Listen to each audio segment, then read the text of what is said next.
Okay, so standard form, it's always written in the form a times 10 to the power of n, where the first number a is a number less than 10, but not including it, but is greater than or equal to 1. So if we look at the first question, write 2 times 10 to the power of 5 as an ordinary number.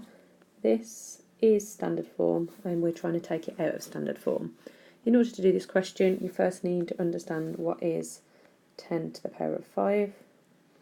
It means 10 times 10, because that's 10 squared, times 10, which is 10 cubed, and so on, 10 to the power of 4, 10 to the power of 5.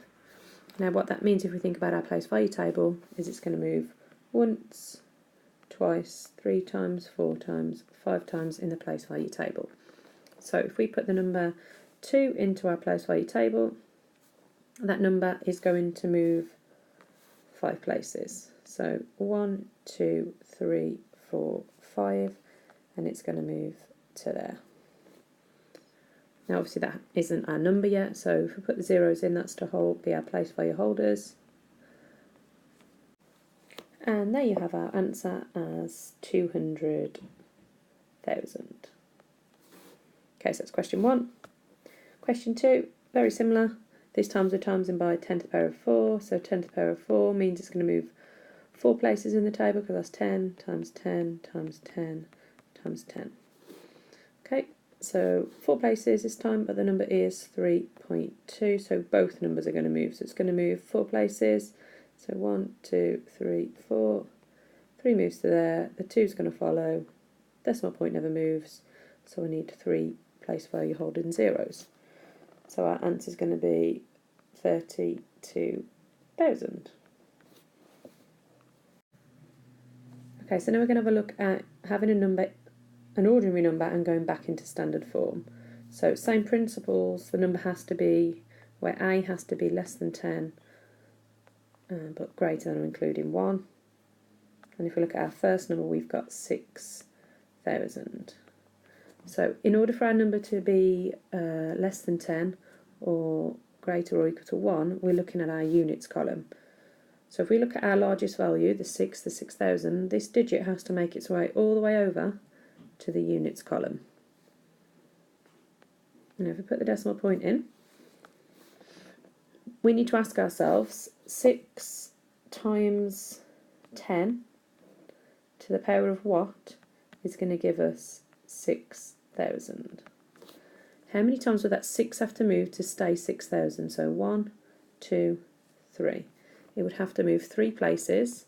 That'll make it times by 10, times 10, times 10. And if we're multiplying 10 by 10 by 10, that is 10 to the power of 3. So our answer to that first question is 6 times 10 to the power of 3. Similarly, if we look at the next one, so we've got 63,000 this time, 63,000, decimal point's going to be there. We need to ask ourselves, how can we make the largest number make its way to the units column, so it's a number less than 10? So the 6 would be there, only this time every digit does follow, so the 3 would be there, and the zeros would follow, however, they aren't significant. So that's the same with the last question. We could have popped them there, but they don't actually add any value to the number. So this time, we know our answer to the question starts 6.3. So if we have a little look at that, our answer is 6.3 times 10 to the power of something, and that's going to give us 63,000. So how many places does the 6 need to move to go back? 1, 2, 3, 4.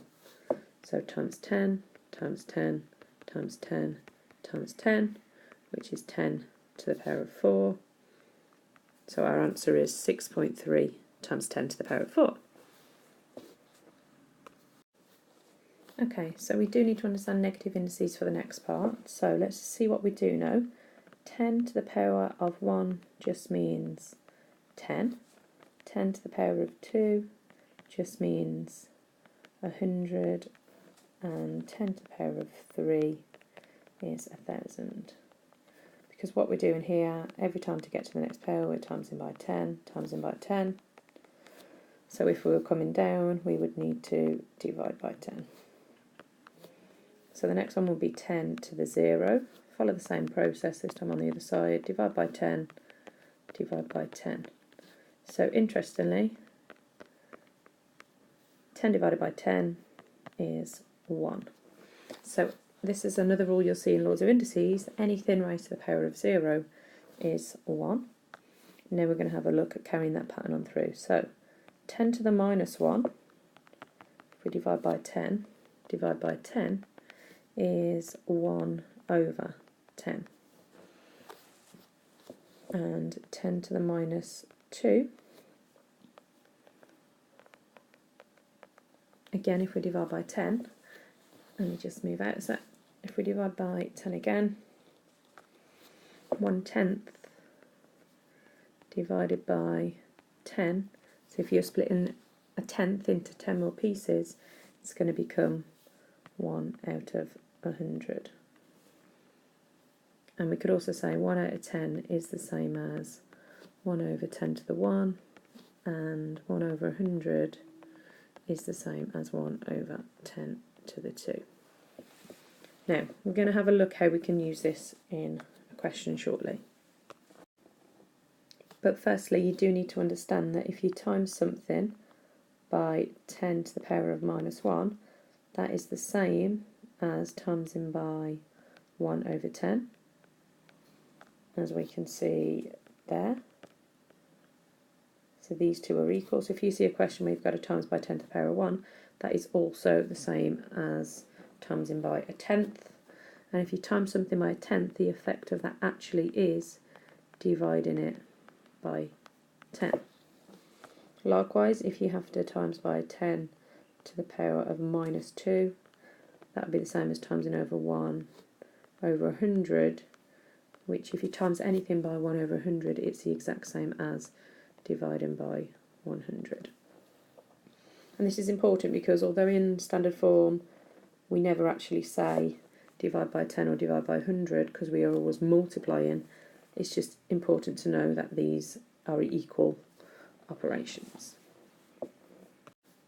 Okay, so writing a number in standard form as an ordinary number, so we need to get rid of the times by 10 to the power of minus 2. So first we need to go back to what we've just said about understanding what that actually means. If you're timesing by 10 to the power of minus 2, that is the same as timesing by 1 over 100.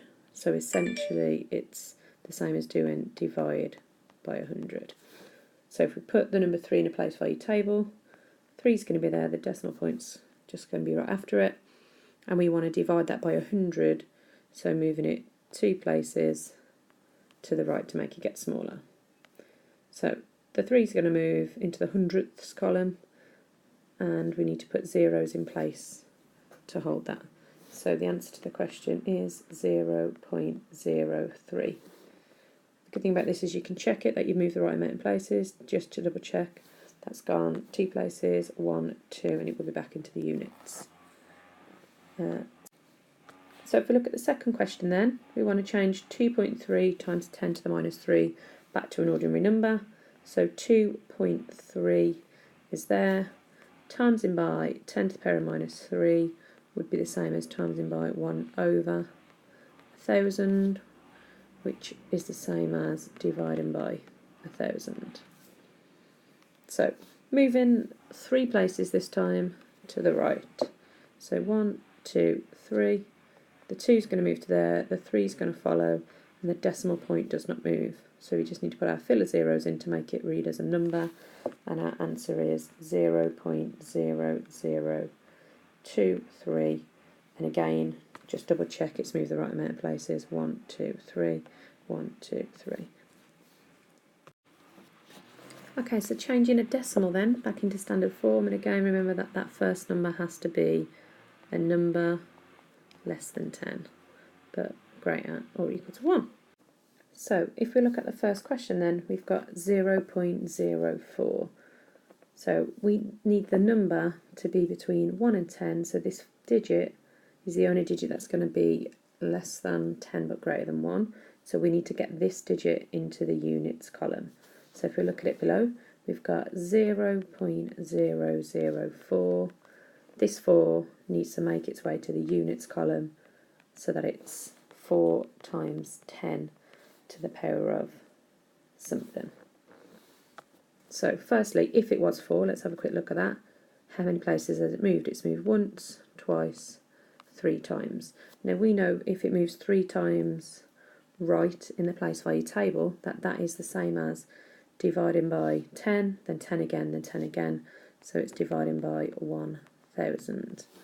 Now we can't write out our answer as 4 divided by 1000 because that's not in standard form. It has to be times 10 to the power of something.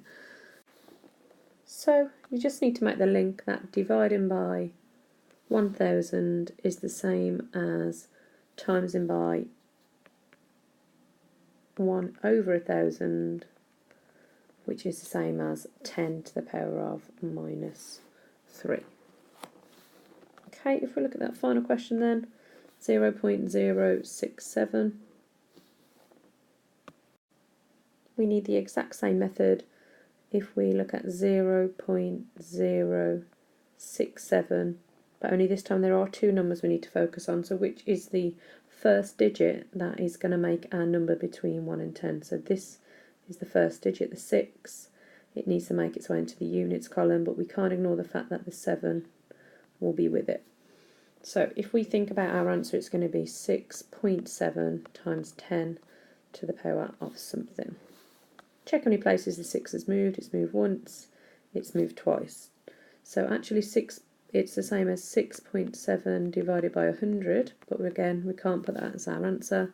So it's the same as 6.7 times 1 over 100, which in standard form is the same as times 10 to the power of minus 2.